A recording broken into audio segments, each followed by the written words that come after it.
Kanuti mwangu. Mbona umependeza hivi?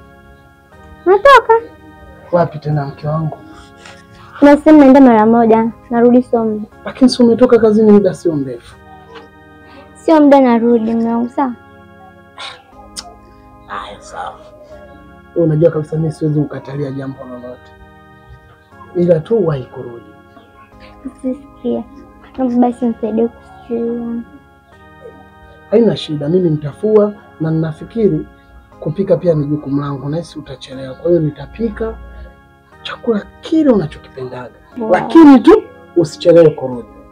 Sawa, sitochelewa. Na nikipiga simu upokee basi. Unajua mwanzo nitakuwa na wasiwasi kuondoka. Usijali mume wangu, alafu. Leo namna maharage. Hamna maharage, hamwali na maharage. Wali na maharage. Basi usilaze. Mimi nitaenda kuchukua mkaa, nitakuja nitabandika maharage, tena nitaongeza na nazi kidogo. Wow. Amangu. Ili wahi kurudi naye. Usijali bana. Sawa, na nikaa napiga simu yangu, upokee.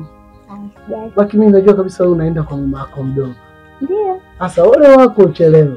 Chelewi. Haya, msalimie mama mdogo. Bye. Haya, poa. Salimia mama.